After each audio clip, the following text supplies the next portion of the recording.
کو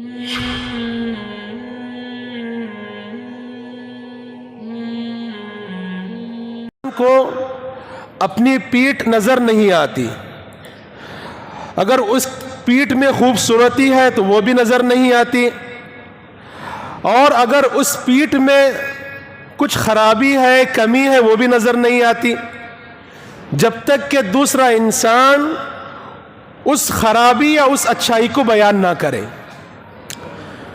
تو ایسے ہی آپ کا جو علاقہ ہے وہ علاقہ بڑا حساس علاقہ ہے، یہاں کی جو دینی ماحول ہے وہ بھی بڑا مشہور و معروف ہے، اور یہاں کے علماء میں آپس میں جو اتحاد ہے، اتفاق ہے، پیار و محبت ہے، وہ بھی مشہور و معروف ہے، اور یہاں کے نوجوانوں میں اللہ تعالیٰ نے جو ایمانی جذبہ رکھا ہے، جو ایمانی طاقت ہے، جو شوق ہے، ذوق ہے، وہ بھی بڑا مثالی ہے۔ اور آج ایک بات مجھے ابھی نظر آئی جس کو بیان کرنا، جس کو پیش کرنا میں بہت ضروری سمجھتا ہوں، کہ ابھی میرے عزیز دوست میرے بڑے مولانا مفتی ظہیر صاحب قاسمی دامت برکاتہم کی بات چل رہی تھی، تو ہمارے مولانا سعید صاحب نے کہا کہ بازو آفس ہے، ذمہ دار بیٹھے ہوئے ہیں، چائے پی کر آتے ہیں، چلیے۔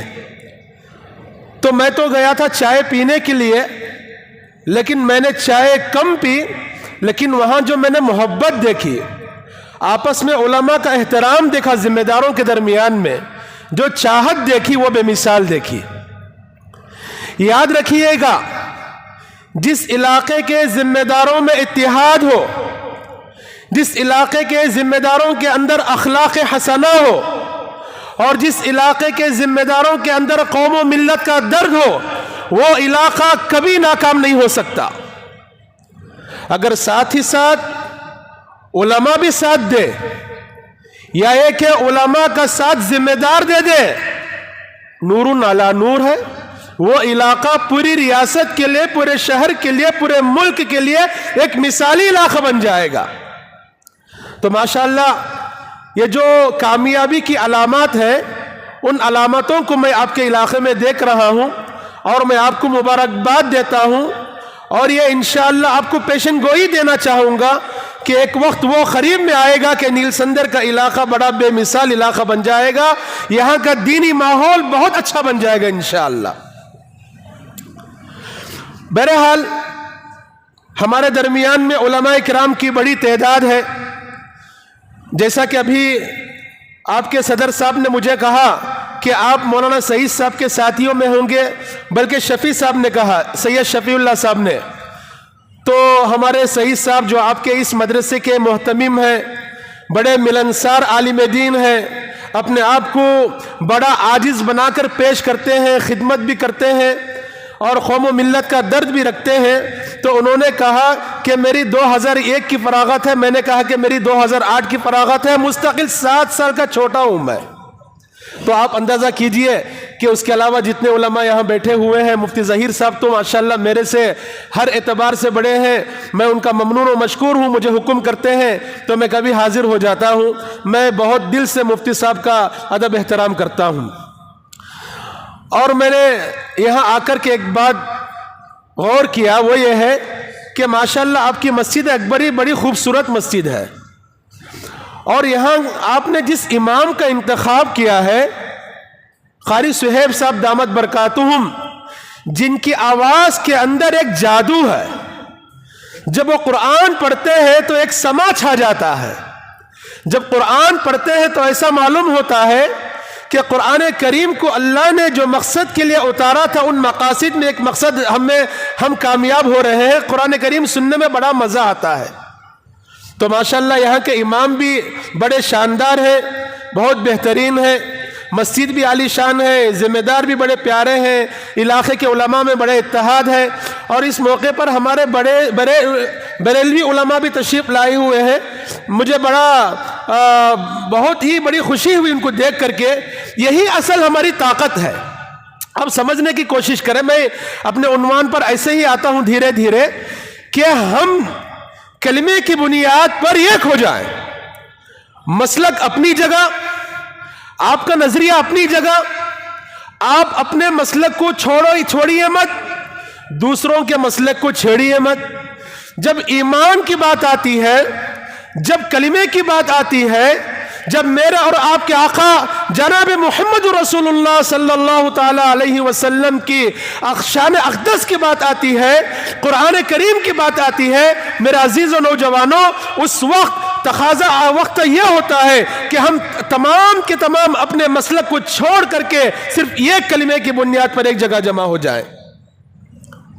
چاہے وہ مسلک کے پیشوا ہو, چاہے اس مسلک کے ماننے والے ہو, ہم اس موقع پر اپنے مسلک کو بالائے طاق رکھ کر کے ایک مسلمان بن کر کے جب تک ہم آگے نہیں آئیں گے, ہم ان دشمنوں کا مقابلہ کر نہیں سکتے. بہرحال آج مجھے یہ حکم دیا گیا ہے کہ آپ کے سامنے مسلم پرسنل لا کا کچھ تعارف ہو جائے اور تحفظ شریعت کے بارے میں کچھ باتیں آپ کے سامنے آ جائے, اور جو وقف ہے, جو اس کی 2024 میں جو بل لائی گئی ہے, امینڈمنٹ بل جو لائی گئی ہے, اس کے جو نکات ہیں وہ آپ کے سامنے پیش کروں. سب سے پہلی بات یہ ہے کہ اللہ پاک نے اس پورے عالم میں جتنے انسان بستے ہیں ان تمام انسانوں پر اللہ کی جو رحمتیں ہیں, اس کے جو فیوز و برکات ہیں, اس کی جو نعمتیں کی بارش ہوتی ہے, ان تمام نعمتوں میں, اس کے تمام فیوز و برکات میں سب سے بڑی نعمت جو ہے اللہ نے اپنے انسانوں کو جو دی ہے وہ ایمان ہے. میرے عزیزوں نوجوانوں, ایمان سے بڑی کوئی طاقت نہیں ہے, نہ ہو سکتی ہے. اگر ہمارے پاس مال کی دولت نہیں ہے تب بھی ہم مسلمان ہیں, اگر ہمارے پاس خوبصورتی کی نعمت نہیں ہے تب بھی ہم مسلمان ہیں, اگر ہمارے پاس کوئی ذاتی مکان نہیں ہے, کوئی ذاتی تجارت نہیں ہے, جب بھی ہم مسلمان ہیں, اگر ہمارے پاس دیکھنے کے لیے آنکھ کی بینائی چلے گئی ہے, جب بھی ہم مسلمان ہیں. کیوں؟ اس لیے کہ اللہ نے ہمیں سب سے بڑی جو نعمت دی ہے وہ اسلام کی, وہ ہمارے پاس موجود ہے. معاف کیجئے گا, جب تک ہم اس اسلام کی نعمت کو نہیں سمجھیں گے, اس کی طاقت کو نہیں سمجھیں گے اور اس کی اہمیت کو نہیں سمجھیں گے, اس وقت تک ہم اس نعمت کی قدر بھی نہیں کریں گے. پوچھئے اس فلسطین کو جا کر جن کے دلوں میں ایمان کی اتنی نعمت ہے, عظمت ہے کہ اپنے گھروں کو برباد دیکھنا پسند کریں گے. ماں باپ اپنے بچوں کو شہید کرنا پسند کرتے ہیں, بچے اپنے ماں باپ کو گولیوں کی توپوں پر دیکھنا پسند کرتے ہیں, لیکن جا کر کے ان سے کہیے ہم آپ کو آزادی دیں گے, ہم تم کو چھوڑ دیں گے, تم کو آزاد کر دیں گے, صرف ایک مرتبہ کہو کہ ہم ایمان سے خارج ہو جائیں گے. وہ کہیں گے ہمارا مال قربان ہو جائے, ہماری اولاد قربان ہو جائے, ہمارے ماں باپ قربان ہو جائے, ہماری پراپرٹی قربان ہو جائے, ہمیں منظور ہے, لیکن ہمیں ایمان سے دور ہونا یا ایمان کو چھوڑنا ہمیں منظور نہیں ہے. ان کے ایمان کے جذبے کو دیکھیے, ان کے ایمان کی حرارت کو دیکھیے, ان کی ایمان کی حرارت کو دیکھ کر کے اپنے ایمان کو جگانے کی ضرورت ہے. میرے عزیز و نوجوانوں, ایمان کی نعمت, ایمان کی دولت اور شریعت محمدیہ کی دولت بہت بڑی دولت ہے, اس کو ہمیں سمجھنے کی ضرورت ہے. اور اللہ پاک نے جس طریقے سے عبادات کا حکم فرمایا ہے اور عبادات کے حکم کے بعد اس کا طریقہ بھی بتایا ہے. نماز ایک عبادت ہے, مگر نماز کیسی پڑھی جائے اس کو بھی اللہ کے نبی علیہ السلام نے بتا دیا. روزہ ایک عبادت ہے, روزہ کیسے رکھا جائے اس کو بھی اللہ کے نبی علیہ السلام نے بتا دیا. حج ایک عبادت ہے, اس کو کیسے ادا کرنا ہے, اس کے طریقہ کار کیا ہے, اس کو بھی جناب محمد رسول اللہ صلی اللہ علیہ وسلم نے ارشاد فرمایا. زکوٰۃ ایک عبادت ہے اور زکوٰۃ اسلام کے بنیادوں میں سے ایک اہم